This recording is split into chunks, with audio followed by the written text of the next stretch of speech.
Cageside with John Morgan. And we are back, a post UFC 303 edition of Cageside with John Morgan. Hectic lead up to this card. We'll try and break it down as much as possible because there was so much changing. Even hours before fights, there were changes. We're going to get into that. Alex Bahia reigns supreme again. He is scary to watch. To break it all down, follow him on X, John Morgan _MMA.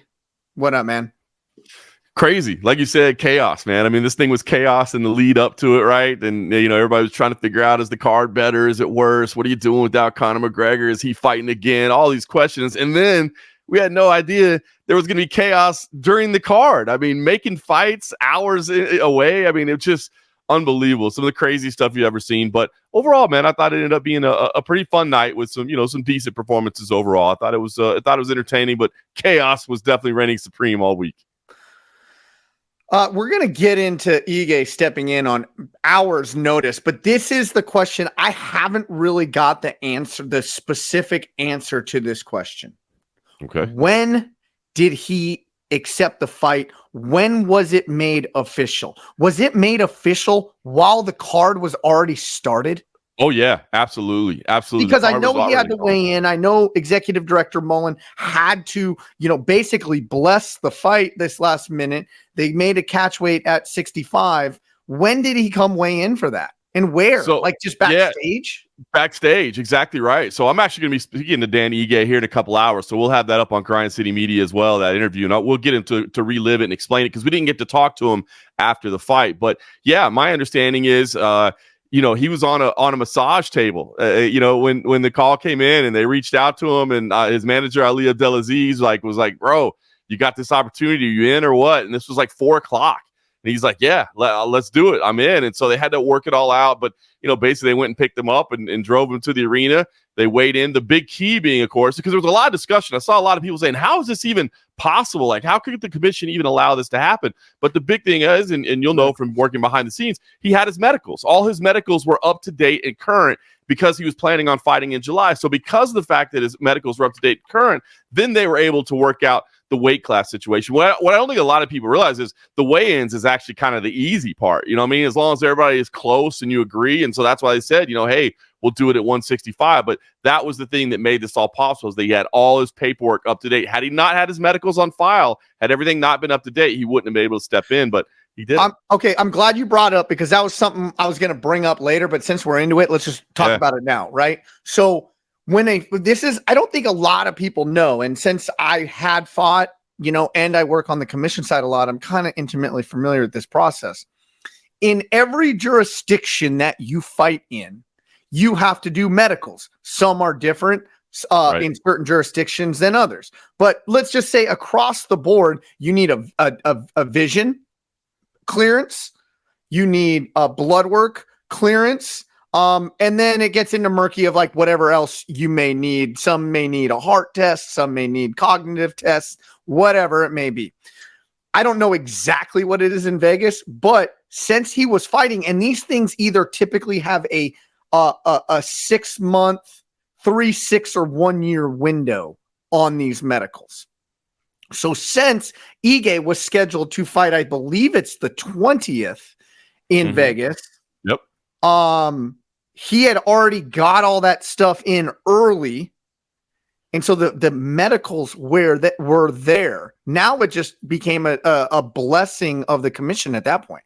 That's it. And he had actually fought in February as well. So it was probably a combination of fighting in February in Las Vegas and being scheduled for July. And as you said, he had everything on file. And, you know, normally you wouldn't do that unless you had fought in that jurisdiction, right? Like, you're not going to just have your paperwork ready to go in every commission across the nation. But that's what made this possible. Because of the February fight, because of the upcoming July fight, he had everything there ready to go. And as you said, at that point, it's just a matter of commission approval, which I had no problem with that. I mean, this is not an amateur that is making his amateur debut on a couple hours notice, and the commission has no idea. Well, wait a minute. Has this guy been training? How readily prepared is he? This is somebody that has fought multiple times in the UFC, multiple times here in Las Vegas and Nevada under the jurisdiction of the commission, part of a top academy with a reputable manager, a reputable coach, all those things. So all the variables that you might be concerned with if you were a commission rep saying, man, should I approve this or not?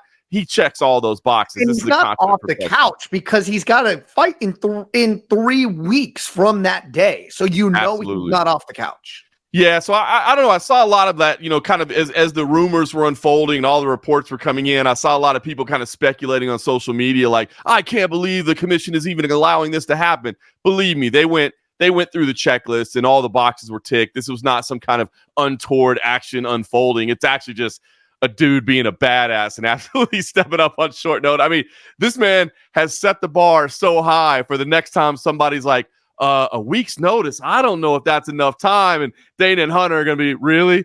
You heard about my guy, Dan Ige? You know what I mean? Dude, he killed everybody turning down late minute. Like, he crushed everybody in that. But what I love about this is that he put out a cryptic tweet. And I saw it. I saw his tweet before the announcement was made to the public, and it just said BMF. I loved it. He put that out, and then, you had Eric Nixon kind of chiming in, hey, we're the guys you call when you run out of options, and, all this stuff leading up to it before they made it all official. Pretty cool. Hey, props to the UFC production team for the way they handled stuff on the fly. I thought that was pretty cool. They had Jeff Mullen talking about it. They had the weigh-ins as well. So, I mean, very cool stuff to make that all unfold. It was kind of funny in the building as well because, you're at a UFC event. You're not necessarily going to be on your phone. I mean, the hardcores might still be scrolling Twitter or whatever and seeing, but for the most part, you're there, you're hanging out, you're chilling with your friends, whatever. So they had John Gooden make the announcement, and it was like, scheduled in tonight's co-main event. This was right before the main card went live. They were like, scheduled in tonight's co-main event was to be Brian Ortega. He unfortunately has had to withdraw, and everybody just starts booing because they haven't seen the reports. They haven't seen all the stuff happening online. They just start booing, thinking they're losing the co-main.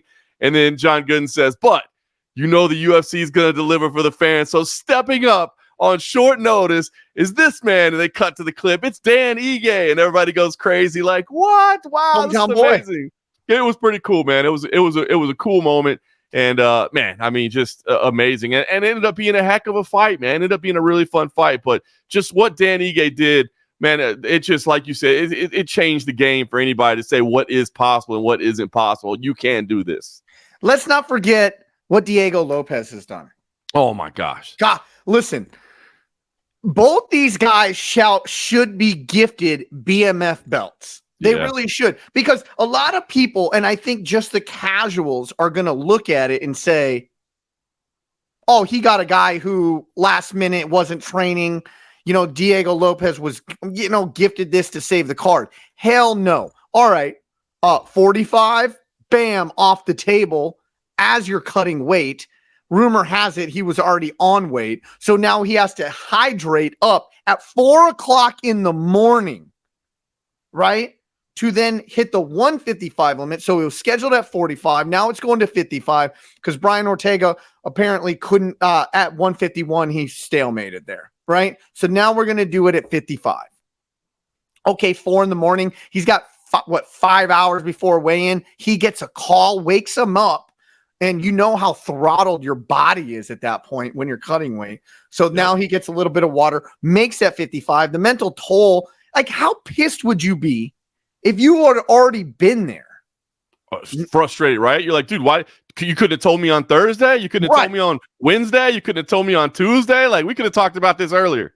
But now this just stud, Diego Lopes, sure, 55. Okay. So then he makes 55. Now card is saved,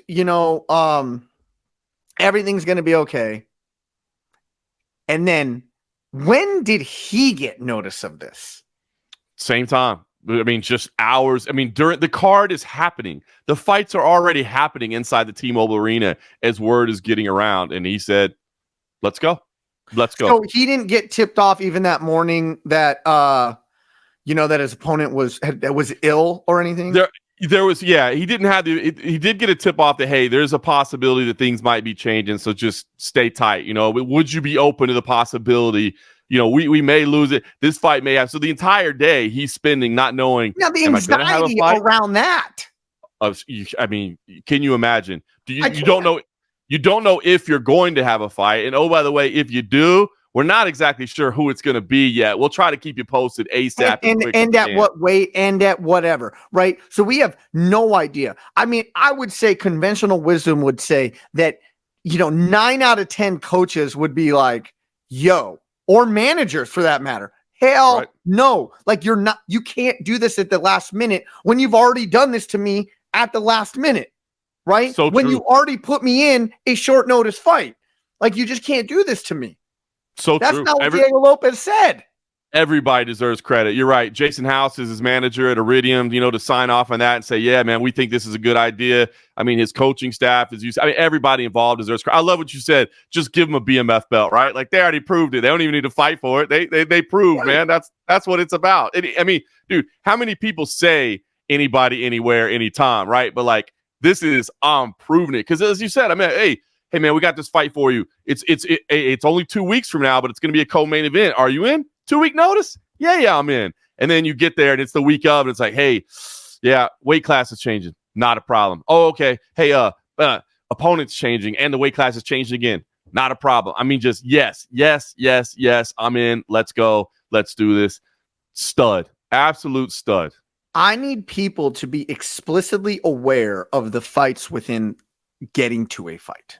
Okay. So I'm going to break this down very layman's terms. And unless you've ever been in these situations or seen these situations firsthand, this is how it goes. You get a fight.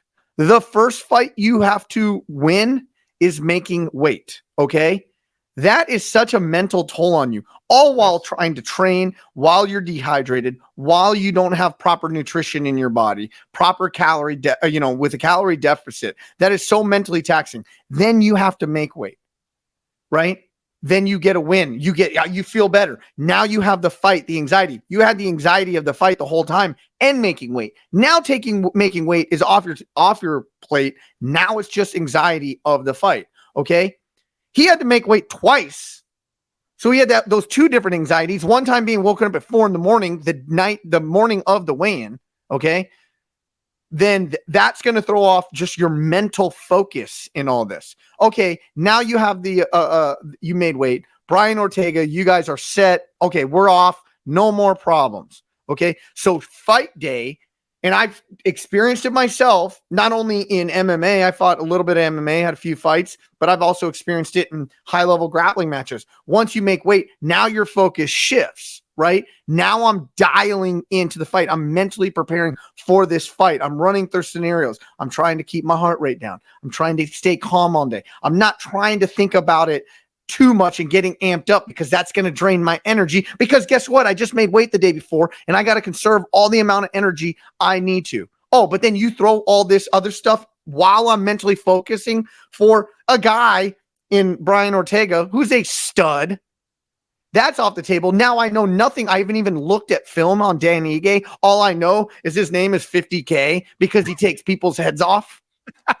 It's amazing. It's incredible what they went through. And Diego said afterwards, in those couple hours, and I love the fact that you talked about, I haven't watched any film. They said literally like his coaching staff just like pulled up Fight Pass and started watching Dan Ige fights, trying to pick up on what they could pick up on in a couple of hours of what the strategy should be. And it's absolutely unbelievable. And, the fight played out great, and I love that you're putting so much emphasis on what Diego did, because Dan Ige is getting a lot of attention, and deservedly so, but Diego, obviously, he deserves all that attention as well. But it's funny because, Dan Ige, I thought was a little bit slow, off the mark to start with, and by the way, Diego Lopes looked absolutely huge in there next to Dan Ige, which just goes to show how incredible he is at that weight class. But I thought Dan Ige was a little bit slow to get going, but by the third round, Dan Ige was taking over and mounting an incredible comeback. And so props to Dan Ige, man. I mean, for stepping in on a couple hours notice, getting off the massage table, going to T-Mobile Arena, and performing the way he did.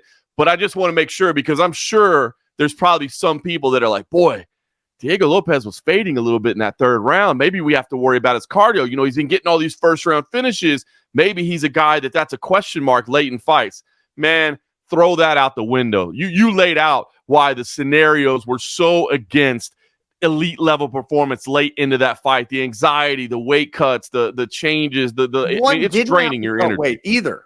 Yeah, it's exactly. So, man, it's just so I take that third round and I throw that out the window in terms of like evaluating future opportunities and future performances. I do not think this is a man that has a cardio issue or a man that is, a question mark in the third round of fights, or it seems like he's going towards 5-round fights in the very near future as main events and potential title shots. That to me is not a question mark. This is one of the most out of the box, crazy, weird, bizarre experiences you could ever have. And these dudes deserve everything. I love it.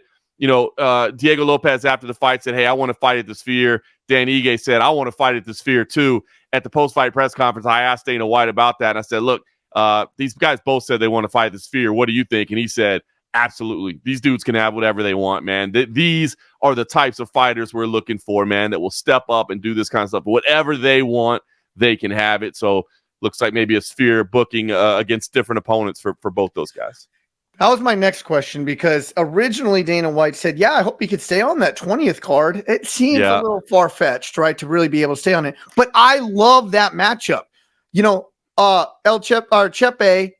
Jose Mariscal, that he is we've sung this guy's praises. We've seen him a lot on the regional scene, and now he's 3 straight wins in the UFC. I mean, that fight has fireworks written all over it. I hope that booking stays and maybe just that date has changed.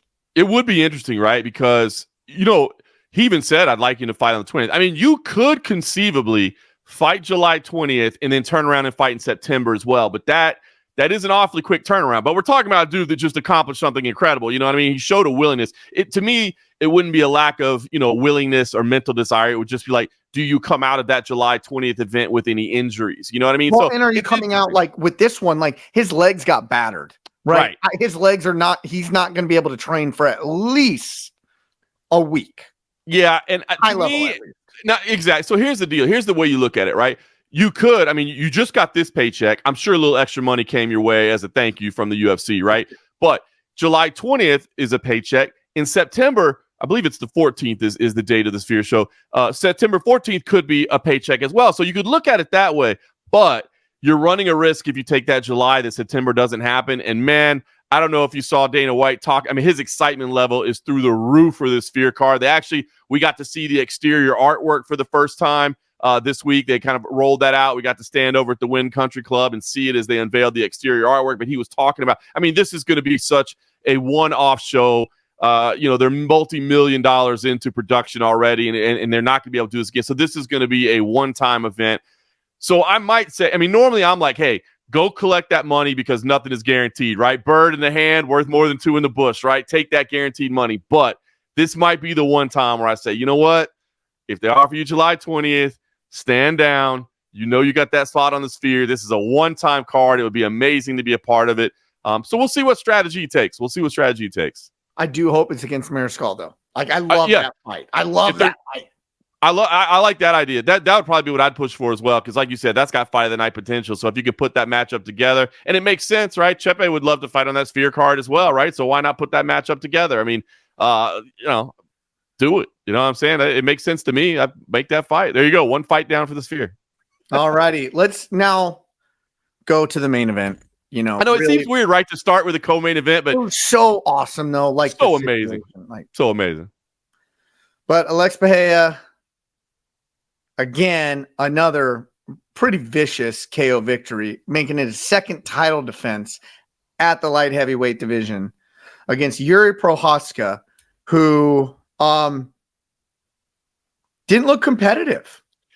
I was going to say, it's clear to me that Jiri Prochazka messed up and did not watch Cageside with John Morgan and hear the breakdown and analysis of what we think he could have utilized to win this fight, because he's an amazing fighter, man. Jiri's amazing. I'm gutted at his social media message. It's an honest one where he said, I realize I've either got to get better or never fight again. That's heartbreaking to hear, but I like the self-reflection. But I'll just be honest. I didn't think this was a great performance. I felt he fought better in the first fight, to be honest with you. I don't understand what the strategy was, because again, we talked about let's be aggressive. Let's try to let's put Alex on the back foot because we haven't seen a lot of that. Certainly grappling. I mean, not to say that Pereira has no grappling. In fact, I actually talked to his manager, Ed Suarez, afterwards, who was like, I know everybody thinks he can't grapple, but just wait. You're going to see it. He can. But at least give yourself a chance. I mean, standing in front of Alex Pereira and saying, I bet I can outstrike the guy. Like, the leg was already beat up. Jiri Prochazka was in the corner right in front of me. When he came back after the first round, after getting dropped, I could see the bruising already on the back of the calf, man. It was already getting beat up. So it just, yeah, I mean, it wasn't competitive. It was a highlight reel knockout. He was basically done. I can tell you, if you'd have been in there and maybe even saw it from your position on the couch, but dude, he was not all the way back when he went back out there for the second round. I mean, I know he was standing and he put his arms in the air, but he was not all the way back. And I just walked away thinking I don't understand what was going on here. I think he fought better in the first fight.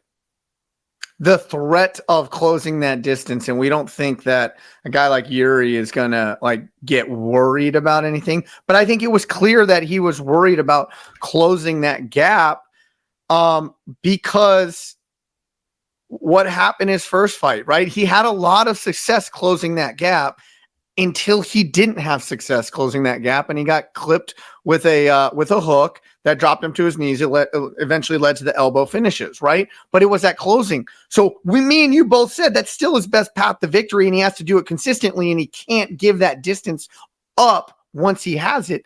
But he never closed it at all. He closed it at one time against the cage, and he really just held an over-under position, kind of being like, okay, what now? Like, I'm almost surprised I got here.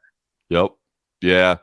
It was funny, man. The lead up to the fight, I was thinking, man, I think Alex gets this done. But again, Jiri was winning that first fight. So I kept thinking, you know what? Maybe this will be very competitive. But no, I'm leaning to. But man, as fight week was unfolding, I'll tell you what kept playing through my mind was the Alexander Rakic fight with, the way his legs got torn up, and he walked through it, and he got through it, and he eventually got the finish. But I'm like, you can't do that. And so in my head, I'm like, well, but he won't fight that way. But that fight kept replaying in my head, and I was like, man, this is going to be Alex all day. But I just didn't see it. I mean, that was domination, like you said. I mean, it's no slight. It wasn't a competitive fight, man. Alex looked incredible, and Jiri just looked off. And I think you're right. It was just that hesitation. Maybe it was just that lingering concern of remembering. And I get it. That's a scary dude to be. I mean, again, it sounds wrong, like this scary striker. And you want me to do what? You want me to push forward? You want me to go into that? But it's like, yes, you need to, because you need to shut down his weapons from range. And if you're at that range, you're going to get clipped. And he did. And Alex Pereira just, I mean, what a superstar this man is becoming. Unbelievable. Superstar. So now here's the $1 million question, or the elephant in the room, right? We have Ankalaev sitting out there, and everybody says like this is the fight to make at light heavyweight. Okay. Right. And it is. It is. He doesn't move the needle for the most people. Right? He just doesn't. I mean, I know the sociopathic killer he is. You know what I mean? In the greatest way possible, saying that. He's a stud. Dude is a stud. But I don't think commoners really know him. He's an apex main eventer. He's a undercarder just because of, for whatever reason. And that's the fight to make at light heavyweight. Or you go up to heavyweight. And there's only two scenarios that make sense at heavyweight, in my opinion. One I know right away. Jon Jones. I mean, Jon Jones makes sense. But like Jon Jones is already coming out saying, I'd like to see that fight, but he has to get through Aspinall first. So Aspinall Blades, timing could work out. We're 1 month apart from fighting. He gets the winner of that fight. Or we wait and see what Jon Jones wants to do, because Jon Jones, in all honesty, could say, nah, I don't want to fight Aspinall. My legacy said, if you want me to fight again, it's going to be Alex Pereira. That could happen as well. But I would love to see a fight either between those two. And I only think those are the two that make sense. Yeah, it doesn't make sense. You don't go to heavyweight for any other reason than there's a belt on the line, right? I mean, you want the history. Nobody has ever been a 3-division champion in the history of UFC. So Alex Pereira would be the first man to ever hold titles in 3 different weight classes. So you don't go up there and have a warm-up fight. You know what I mean? There's no eliminator fight for you. No. You go right for the belt. You go right for the history. And you want that both from Pereira's standpoint as well as the UFC, right? You need the history in there. You don't go up there and risk losing the history. So you do that. And I think you're spot on. You're right. And listen, let's say Jon Jones beats Stipe in November, which you think is going to happen. And I like the scenario that you laid out. Let's say Aspinall beats Blades, and you got a lot of people that are going to say, hey, man, you got to unify those titles. So let's say both Jones and Aspinall are out there.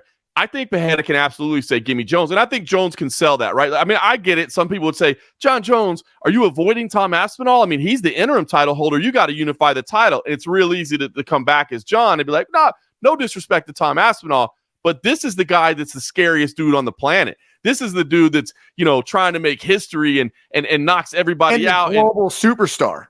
Right. Exactly. He's a bigger star right now than Tom Aspinall. He may not be. I mean, you can make the arguments over who's more dangerous, right? They've got 2 completely different games into why they're dangerous and that sort of thing. But I think Jon Jones and the UFC could absolutely sell that. Like, hey, sorry, we're going to have to make Aspinall wait. And if you're Alex Pereira, no disrespect to Tom. And again, Stipe Miocic and Curtis Blades could screw all this up. But if you have the chance of fighting for either an interim title or an undisputed title, you fight for the undisputed title, right? I mean, that's just what you do. So it's interesting the way the scenario is going to play out. You're right. I think the first thing we do is we wait a month. I don't know if you saw it. I tried to bait Alex Pereira into it at the post-fight press conference. I said, let's say the UFC says it's your call. They don't know what they want to do. You've done so much as favors. You get the decision. Whose name do you throw out there? And he was like, I'm just going to rest right now. I was like, oh, man, I tried to get him to throw it out there. But why did Dana keep throwing water on it?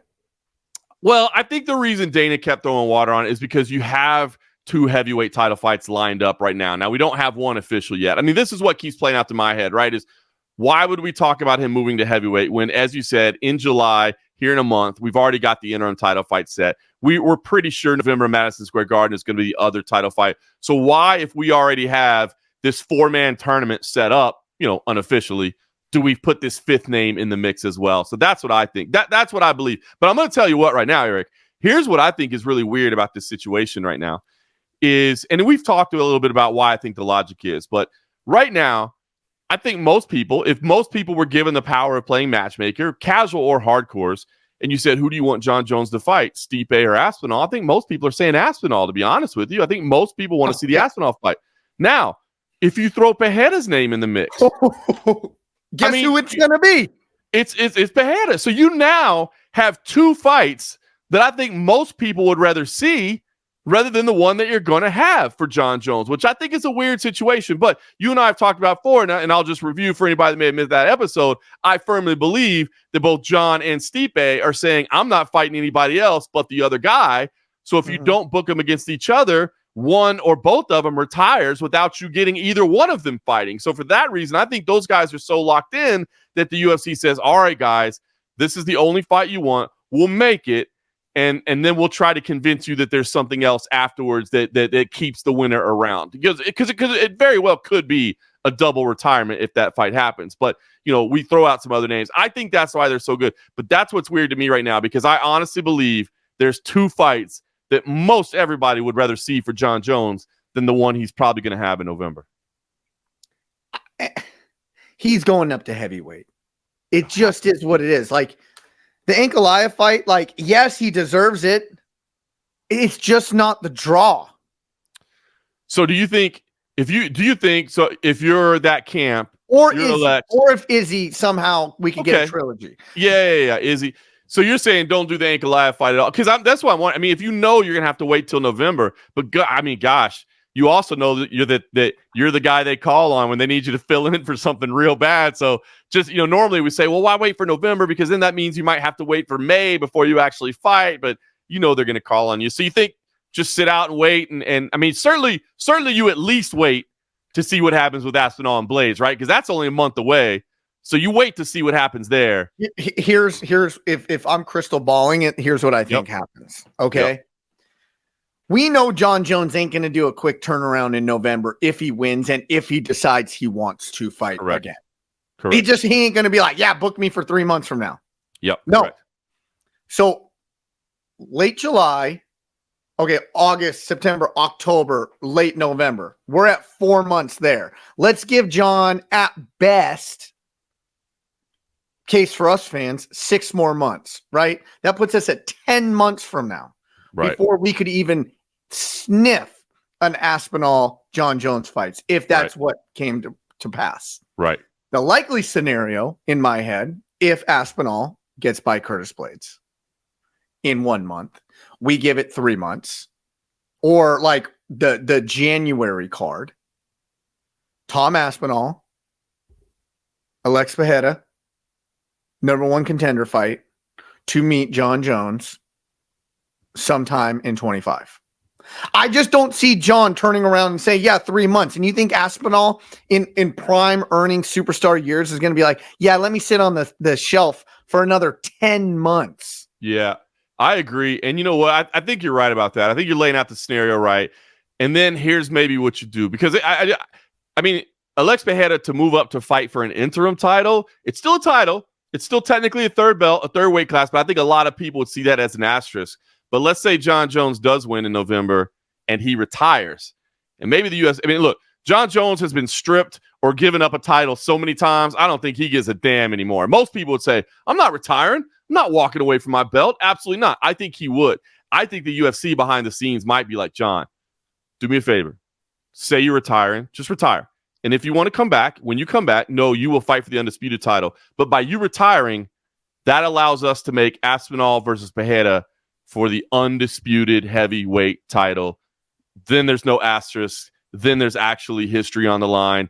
And so Jon walks away, he retires, but then maybe comes back to face the winner of that sometime late next year. I just can't see a scenario with the superstar Pereira is right now and what he has been calling for. And mind you, what Joe Rogan said in the cage, because Joe Rogan was almost being like, damn what Dana White thinks. We're going to talk about this right now in the cage, right? I'm going to bring it up. And he's like, yeah, I want to do it. I don't see how Ankalaev fits into any of this equation for Alex Pereira. I agree. And again, it's no knock on Magomed Ankalaev. Like if you're asking me who, that's it. And a very dangerous fight. Very dangerous fight because look, dangerous striker, a lot of power on the feet, but he's got some great grappling as well, which I mean, we do think grappling would assist you in beating Alex Pereira. He's a dangerous contender. He really is. And if you ask me right now, who deserves to fight for the light heavyweight title, it is Magomed Ankalaev. But I agree with you. If you're talking about, and again, just look at it from a UFC business perspective, look at it from Alex Pereira, who, by the way, is not a young man. He doesn't have time on his side. Not to say that he's aging and he's, dwindling or anything, but he wants to accomplish these things as quickly as possible. So if the names you're throwing out there are Magomed Ankalaev or Jon Jones or Tom Aspinall, now listen, if it's Curtis Blades, if Stipe beats Jon Jones and then Stipe retires and Curtis Blades beats Tom Aspinall and now it's Pereira versus Blades for the heavyweight title, maybe then you go, well, I don't know if that really moves the needle, but then you still have the history on the side of it. Yeah, it does though, with him going to the heavyweight title, trying to get a third belt. It does. Yep. So even if it's Blades or even if it's Stipe, it's still right. It's still history, so it still appeals to you. So, can you imagine? I mean, I was thinking about this morning, right? Can you imagine if all this stuff plays out the way we think it will play out? Maybe Jon sticks around. Maybe Jon does do a quick turnaround, whatever. But can you imagine? Because 3 belts is going to be amazing regardless. And Tom Aspinall's a stud. So if it's beating Tom Aspinall to get that belt, amazing. And boy, Tom Aspinall, so well spoken on a mic, right? I mean, he will help sell that fight. He'll be great. He's not the big global superstar, but he's great. But can you imagine if it's up to heavyweight and knocking out Jon Jones to get the heavyweight title and the third belt? I mean, at that point, the history that Alex Pereira would have, I mean, oh my God, it's the possibilities for this man are incredible right now. They really are incredible. And for all those reasons, I think you're right. I think you sit back and wait and see what happens. You're probably not fighting Magomed Ankalaev. Probably not. Yeah. Like when everybody's like, he's Ankalaev's next, Ankalaev next. And I'm like, you're right. Ankalaev is next. who's he fighting though? Who's he fighting for that vacant 205-pound title? You know what I mean? Like, yeah, I mean, do you vacate that? Yeah, actually, what you probably do is Ankalaev versus somebody for an interim belt to allow Alex to go up to heavyweight. Yeah, and conventional wisdom would say you could put Jiri in there, but not after that performance. Guys kind of got very cloudy now, and I don't know. The tweets and the videos of him weighing in fight morning at 225 pounds, which means in reality he's probably walking around at 235. He's already a heavyweight. He's already a heavyweight. You give him 4 months to just pack on some few more calories, hit the weights a little bit more. Now he's walking in at at Jon Jones's weight of 245. They're going to be the same size. I'm telling you, man, he was so Tuesday of fight week last week after we did the show, I went to the Apex to talk to Ian Garry, which we have on Grind City Media. You can check out if you missed that. And he walked in, Alex Pereira did, and walked into the room that I was in and had a chance to, just shake his hand real quick as he walked. He's huge. Other than like Alexander Volkov, like he's already a heavyweight. Like the frame, the size that he is. So if you just allowed him to pack on some more muscle, I mean, he wouldn't even have to pack a ton on. He's already walking around with heavyweight power. He's got the heavyweight frame. I mean, unbelievable, man. It's just this run that he's on. It's such a cool run because you knew when he came in that he was going to get fast-tracked because of the history with Israel Adesanya. And I said all along, I think that's fine. I think you should. You didn't bring this guy in for any other reason than the history with Israel Adesanya. So fast-track him. And they did. And he got the wins he needed. He beat Sean Strickland. He got the victories he needed. But now, I mean, the stuff that he's doing is unbelievable. And it's just so cool to see how he's resonating with fans. I mean, people go crazy anywhere this dude is. Everybody's walking around saying Shama, you know what I mean? Like this dude is just, everybody loves this guy, man. It's amazing. So it is just so cool to see what he's been able to accomplish. And gosh, real history potentially in the future.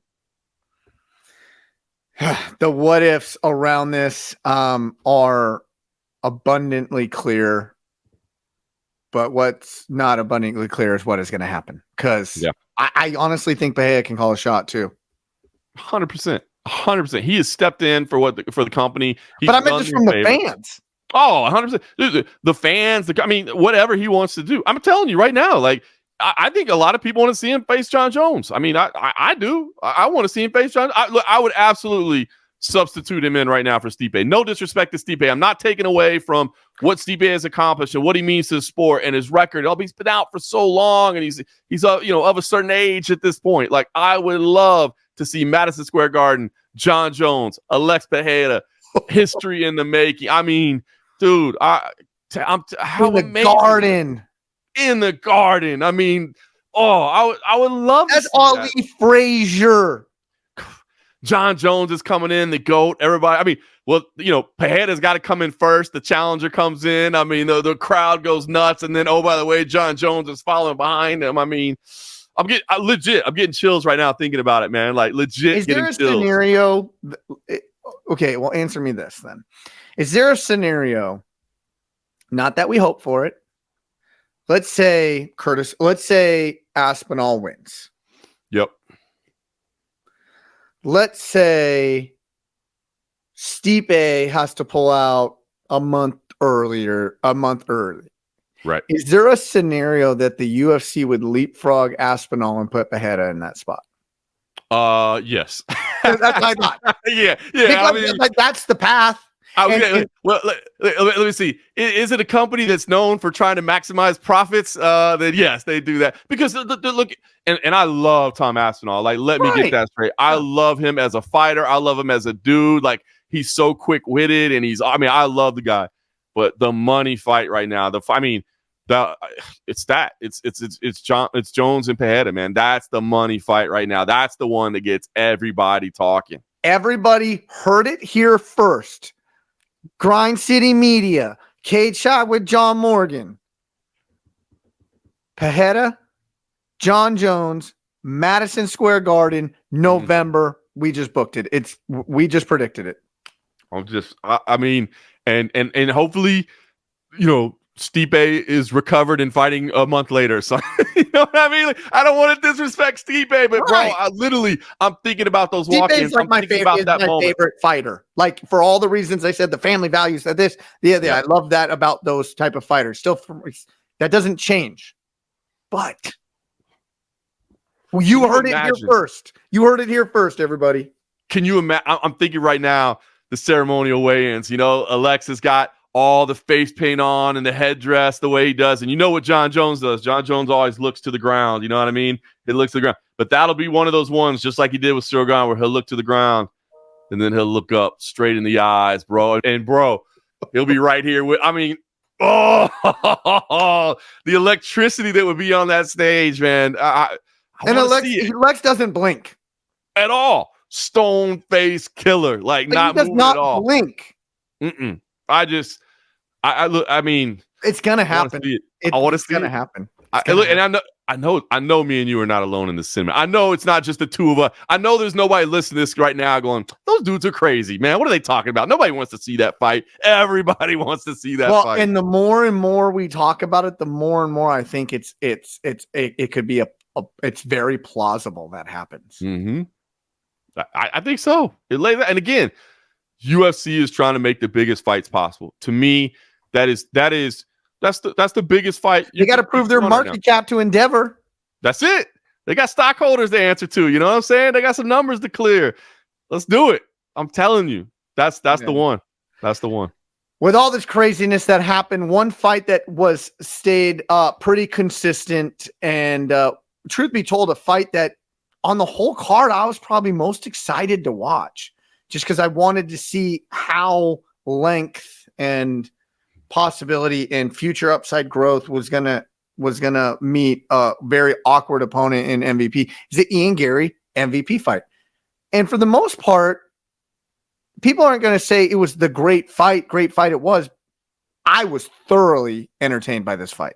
I'm so glad you said that. I honestly thought I was on this. I've seen everybody just pooping all over this fight, saying it was the worst possible fight ever. I was so enthralled by this. I think it's a couple things. First of all, it may be people that haven't seen MVP fight a whole lot, so they don't know that, like, as great of a striker, because if you just watch his highlight reel, you're like, oh my God, this is the greatest striker. He's going to be insanely exciting. And he is exciting, but it's not like sustained volume of just, big strike. It's that in and out. Let me throw the timing off. Let me catch the move. And it's one shot, one kill type stuff, right? And so it's going to be a tactical battle. And you also know that as a striker working against him, you have to be very cautious in what you do because he is so fast. He is really, really fast, even at his age right now and his experience level. So that part of it, of a striking battle, is always going to be that way with MVP. It's a tactical battle. And the other thing was, boy, I thought MVP deserved a lot of credit for his grappling defense, man. I honestly thought the fight was over in the first round. I was like, that's it. Yeah. It's a wrap. It's done. Dude, that was fully under his chin.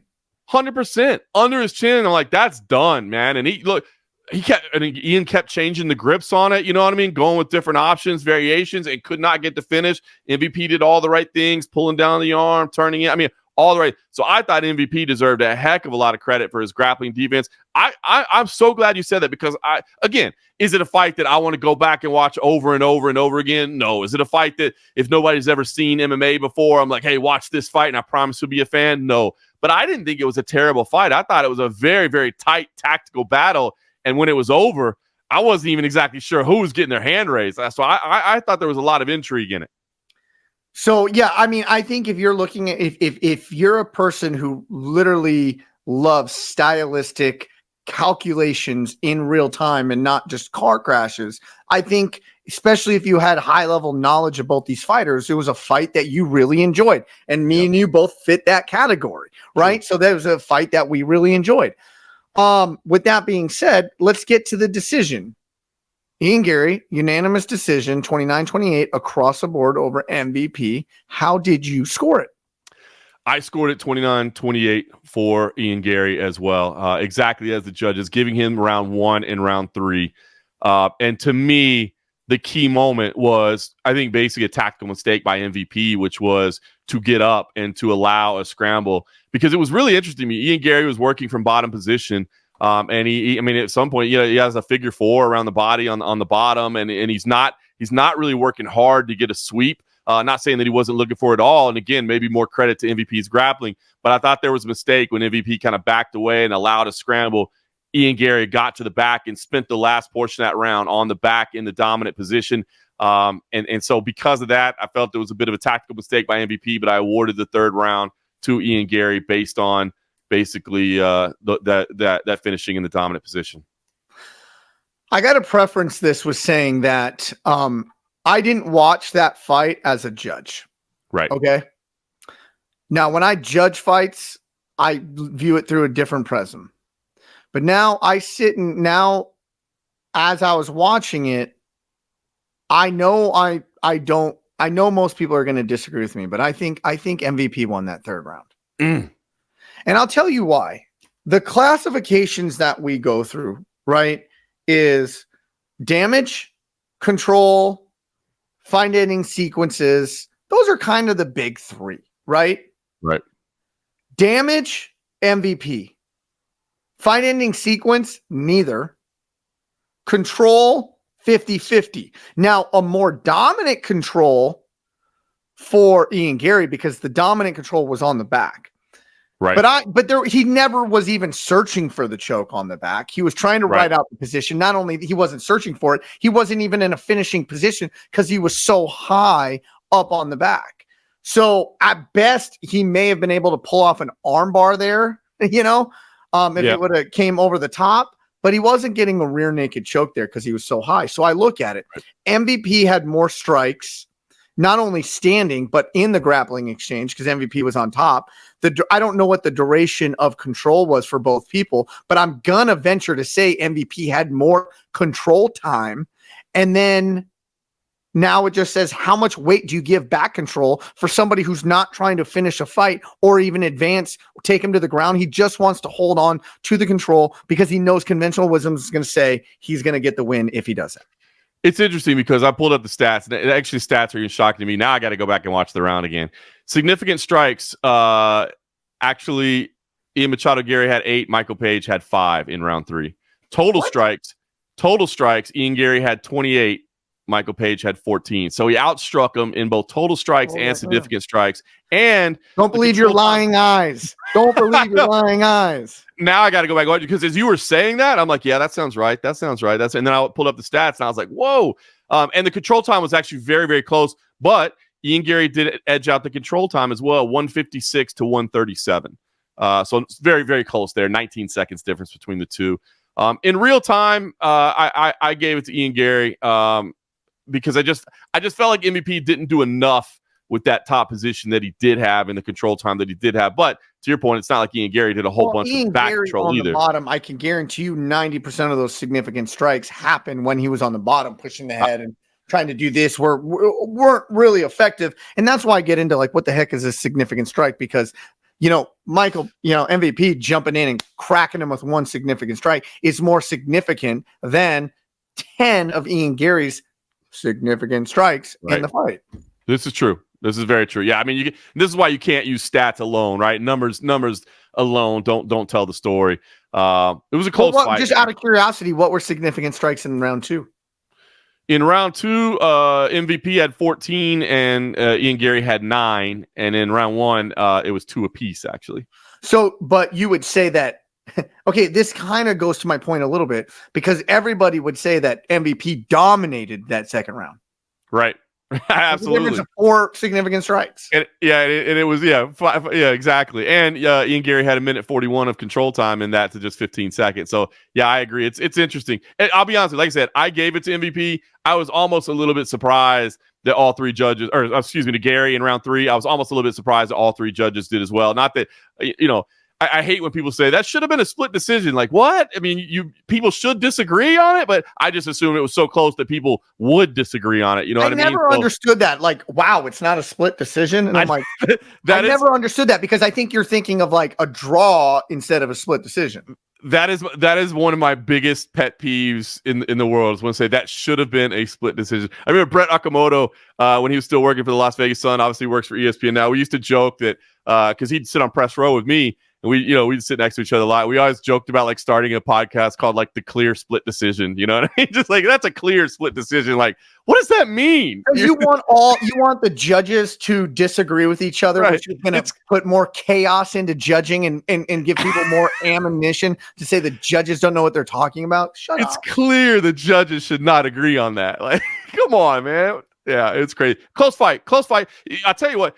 Here's what's interesting is I feel like Ian Garry, kudos on him to saying, hey, give me Shavkat next. I want a big. He's going to get a big fight next. I think he's getting a top 5 fight. Whether it be Colby, whether it be Shavkat. He's even said I'll fight Usman, even though they both trained together at Kill Cliff. The only one he said he doesn't really want to fight is Gilbert Burns, but he'll fight anybody there. So he's going to get a big fight next. I think that he's still going to have a ton of doubters, and I understand it, right? I mean, this was not a dominant performance, but the other thing I take is that, man, MVP deserves that recognition as well, man. I mean, he damn near pulled this fight off. I think he showed he's got better grappling skills than maybe we thought.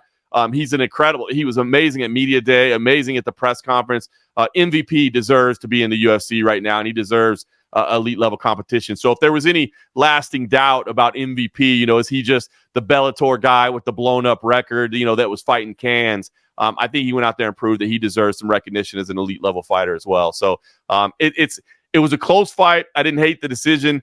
I don't feel like we got a lot of clear. I feel like we had more questions than answers after that fight, if I'm being honest with you. So it's what I was impressed with Ian Garry, though, is he has a very high fight IQ. Oh, 100%. That's what I took out of Ian Garry is like, he's going to find ways to win. He didn't take a lot of damage, right? We saw things out of him that we don't typically see. And he would jump in the back and he's got chops. I mean, obviously he said he was been training with Oliveira and Damian Maia, his Brazilian contingency. But even though now I'm going to go back and watch the third round because those fight stats just blew my mind. I want to go back and watch. I want to go back and watch it too. I'm very impressed with Ian Garry from a fight IQ. And here, mark my words. Mark my words. If Danny Barlow gets a victory in August, MVP Danny Barlow, you don't think people are going to want to see that? Oh my God, that would be an amazing fight. That would be a phenomenal fight. Because MVP probably going to drop out of the rankings with that loss. Maybe. Danny Barlow, if he looks spectacular, 2 crazy KOs, he's going to be he could be knocking on the door if he gets a vicious KO again in this fight. He could be knocking on the doors, and I think 2 strikers. That'd be a great fight. I'd love to see that. And listen, you and I both. I don't know if you thought it was. I mean, as you said, it was fully locked down. I thought the fight was over in round 1. I mean, the thing is, I think people just don't like Ian Garry because had he finished this fight in the opening round and gotten that quick submission, I think people would have just been like, yeah, but I mean, MVP's got no grappling and that dude's just a Bellator guy with a blown up record. So I still know. So I feel like we didn't get a lot of questions answered, but I think people would have had questions about Ian Garry either way. I think, honestly, people just don't want, they don't like the guy and they don't want to cheer for him, to be honest with you. Yeah. Yeah. I was surprised by hey, we're friends and I'm going to have you play with my son and then we're enemies and then we're friends again.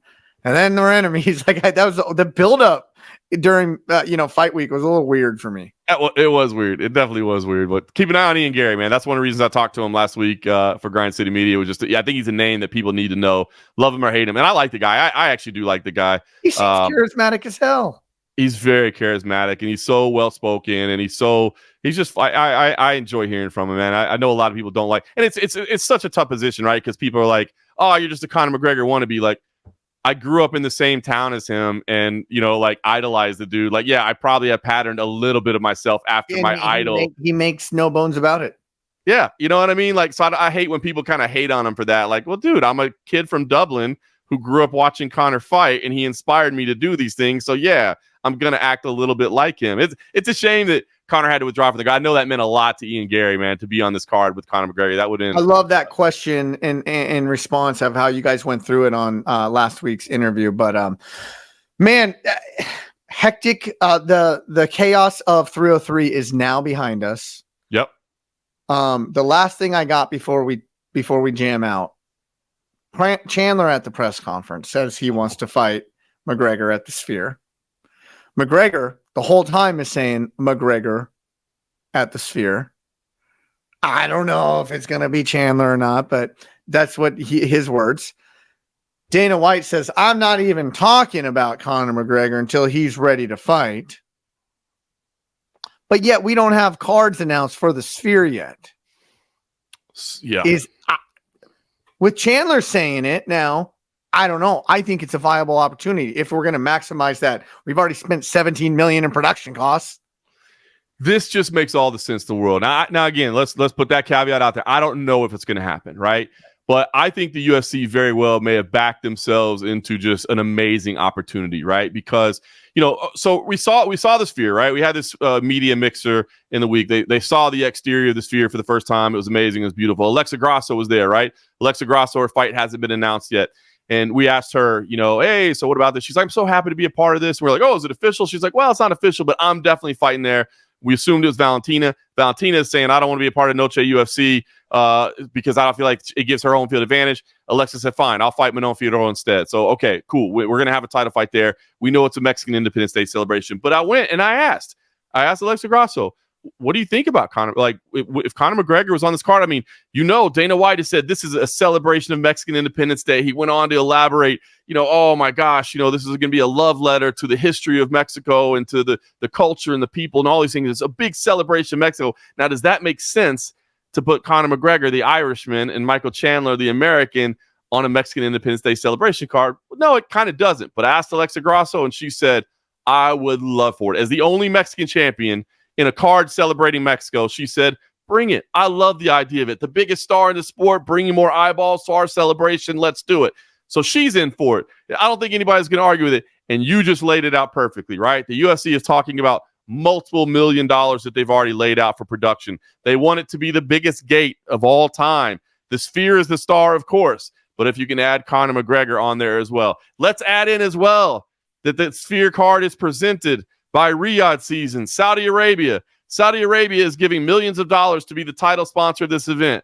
You don't think that they're going to be like, you know what? We're giving you multiple millions of dollars to sponsor this. Sure would like the biggest star in the sport to be on this card. We're talking about more than 2 months from now. Plenty of time for that toe to heal up and everything to be ready. So I'm telling you, I don't think there's any conspiracy theory at play as to why 303 fell apart and why this might happen at 306. But I think the UFC back-ended and just happened to find an incredible opportunity to put Conor McGregor at the Sphere. I mean, yeah, I got to stop you really quick. Absolutely. Because Dana has thrown water on Conor time and time again after the pullout. And he doesn't want to revisit it, but yet he says, we'll have a card for you guys soon. Knowing Dana, now I don't know him personally. I've met him twice. Knowing Dana through the media, like I do, when they announce this card, if Conor McGregor, he could almost be just maximizing that press for the unveil. Michael Chandler in the building saying the Sphere, it just puts more smoke there. Do you imagine the press release rollout of that? So here's the thing, is in the heat of last week, right? I mean, this card is falling apart. It's International Fight Week. Oh my God, we've lost Conor McGregor. And all along, Conor's been saying the Sphere, right? Even before he was part of International Fight Week, he's talking about the Sphere, Now the UFC has to go into overdrive to save this card, and they're afraid of it. I could see Dana being like, there's no way. Conor's not calling the shots. He hosed us on this deal. We had to scramble to say this. He nearly tanked this event. There's no way I'm putting him on the Sphere. Absolutely not. He's not the one calling the shots. We are. And I get it. But, Dana's on vacation this week. He's up in Maine. He said he's turning the phone off, and he wants to decompress. And once he decompresses, and once he takes the emotion out of everything and the frustration and the anger and the tension and the anxiety and all those things that were unfolding during fight, when he sits back and he goes, all right, we've got this iconic event, this once in a lifetime, one time only, going to be the greatest event in the history of sports. We spent multiple $1 million of production. We've got Saudi Arabia involved in it. Why don't we put the biggest star in the history of sport on this thing as well? You know what I mean? Maybe it means that Conor did get what he wanted. Maybe he did play you all. You know what I mean? Maybe he did play everybody involved, but I think this is one where you just swallow it and you go, well, maybe we did get hosed, but guess what? We got hosed, and somehow we got hosed into a better situation for all of us. Let's cash in. Let's make some money. I'm still not happy with you, business partner. I'm still a little bit annoyed at you, business partner. I hope you know what you did to me, but let's go back to Brink's truck up and let's make some money, shall we? All right, you heard it here first. Conor McGregor, Michael Chandler at the Sphere. Alex Bahia, Jon Jones at MSG. You heard it here first. We're making money. We're cashing checks, baby. We're making money. If not, I think it's December 14th in Las Vegas, but I think they find a way to make this Sphere happen. It's too big. It's too big of a night, too big of an event. And too big of a build-up to not have a main event that's like, listen, if it doesn't come out and we put an Ilia Topuria, Max Holloway main event when people knew that it could have been Conor. By the way, you can't. The more I think about it, you cannot put Ilia Topuria at the Sphere. He's Spanish. Who did Mexico fight for their independence from? Spain. You're gonna have a celebration of Mexican Independence Day and wasn't that the leading? That's what everybody thought. That was it has been discussed. I don't know if somebody has gotten in everybody's ear and laid that out. But the more I thought about that, there's a lot of talks about maybe that fight happening in Salt Lake City now. There's going to be a pay-per-view in October in Salt Lake City. I think there's going to be 2 that month. There's going to be one in Abu Dhabi as well. But the more I think about it, like, this is a love letter to Mexico. So let's have a dude that comes from the country that was, who you had to fight for your Independence Day from. Like, come on, man. You can't do it. You just can't. Yeah. All right. Well, let's just say any main event. Right. And we knew it could have been Conor. The only thing, and you're 100% right. You're spot on. That might be the other thing. The only reason I would say no, and I just said, I think with when you take the emotion out of it, because there was emotion, there's no question. You take the emotion out of it and you think dollars and cents, it makes sense to be Conor. The only reason you might argue back that it doesn't is, do you feel confident that he will show up? Are you worried at all that he might not show up? That you might have to go through all this again and have to rebuild a card? You know what I mean? Well, even more than that, not just rebuild the card. From what I've gathered in all the tech and digital stuff that's going to have to go into that card, having to then pull somebody last minute would be an epic disaster. I mean, the UFC did an amazing job getting together a little Dan Ige production before the co-main event of UFC 303. You're not pulling that off at the Sphere. It's just not, you know what I mean? You're not just, we'll just swing some graphics real quick and we'll get that together. Not happening. So you're 100% right. So that would be the only argument. If you're in the boardroom, you're in the war room, you're having the meeting, and you're like, all right, guys, emotions out of the equation. We can put Conor on this card. Do you want to do it? That would be your only con, is you have to say, guys, as amazing as this would be, as much as he would move the needle, as much as we could charge for tickets, are we 100% certain that our guy's showing up on fight night, because we can't risk doing this again? I'm going to speak for you, UFC. Yes. Hey, we'll just have a backup graphic ready to go. We'll make sure that we have that pre-programmed in, right? Man, this was a fun episode. 303, the chaos, it's behind us. The potential is completely in front of us. What you got going on this weekend? Hanging out, man. 4th of July weekend, obviously. So hopefully everybody's is having a good one. We're actually going to do a little Vegas staycation here. We're going to go, after I speak to Dan Ige, we're going to go check into a hotel on the Strip. We're going to go catch the Beatles show, Love, at the Mirage. It's actually the last week of that show. If anybody's ever seen it here in Las Vegas, phenomenal show. My kid's old enough now that I think he'd actually remember it, maybe enjoy some Beatles music. So, yeah, we're going to do a couple little days staycation to unwind and get ready to celebrate the 4th this weekend. How about you? Anything in the works? No. Other than saying I'm proud to be an American on Thursday, 4th of July, right? Our Independence Day. Got to cook out a little bit, hang out, maybe have a little frosty beverage and celebration. My 6-week-old doesn't allow us to go anywhere right now, so it's a little bit of a game changer. Yeah, a little bit of a game changer. Really is. But with that being said, this was a fun episode. For John Morgan, I'm Eric McMahon. Enjoy the fights.